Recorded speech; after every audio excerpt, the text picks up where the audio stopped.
Hello বন্ধুরা, আজকে বানাবো আলুর পরোটা। আর এই আলুর পরোটা বানানোর জন্য যেসব জিনিসের প্রয়োজন সেগুলি আমি এখানে নিয়ে নিয়েছি।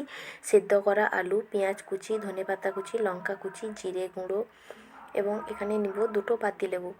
লেবুটা তোমরা তোমাদের মতো নিতে পারো। এখানে আমি এখন একটু টক করব, তাই একটু বেশি লেবু নিয়েছি। এই পাতিলেবুগুলিকে ভালো করে চিপড়ে রস বের করে নিয়ে আলুর উপরে দিয়ে ভালো করে মাখিয়ে নেব। এই মিশ্রণটিকে আমাদের ভালো করে মাখিয়ে নিতে হবে, যাতে পরোটাটি আরও খেতে ভালো লাগে। তো এই আলুর মিশ্রণটি মাখানো হয়ে গেলে আমরা এদিকে তৈরি করে নেব পরোটার জন্য ডো। তো আমি ডোগুলো আগে থেকে মাখিয়ে রেখেছি। এই ডোগুলির মধ্যে আলুগুলি ভরে দিয়ে ভালো করে বেলে নিতে হবে।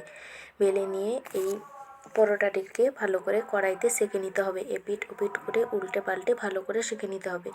ভালো করে সেঁকা হয়ে গেলে আমার এখানে সব পরোটাগুলি ভালো করে সেঁকা হয়ে গেছে। সেঁকা হয়ে গেলে এখানে কড়াইতে আমি তেল দেব। তেলের মধ্যে আমি এখানে পরোটাটিকে ভালো করে ভেজে নেব।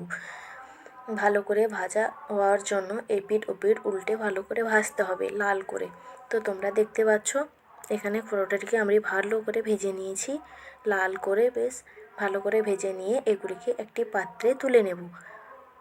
এদিকে আমাদের পরোটাটি তৈরি হয়ে গেল। এরপরে আমরা তৈরি করে নেব এই পরোটাটির সঙ্গে খাওয়ার জন্য টক ঝাল একটি টমেটোর চাটনি, যেটি এই পরোটার সঙ্গে খেতে খুব ভালো লাগে।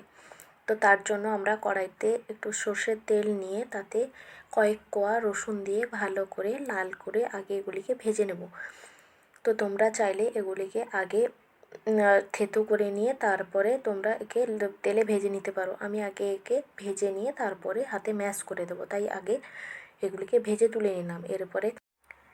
এরপরে আমরা সেই তেলে সর্ষে ফোড়ন দিয়ে তাতে কাঁচা লঙ্কা দিয়ে কুচি করা টমেটোটাকে ভালো করে ঢেলে দিয়ে ভালো করে নাড়িয়ে নেব। এরপর আমরা এখানে পরিমাণ মতো নুন, হলুদ গুঁড়ো দিয়ে ভালো করে এগুলিকে নাড়িয়ে নিতে হবে। নাড়িয়ে নেওয়া হয়ে গেলে ভালো করে নাড়িয়ে নিতে হবে।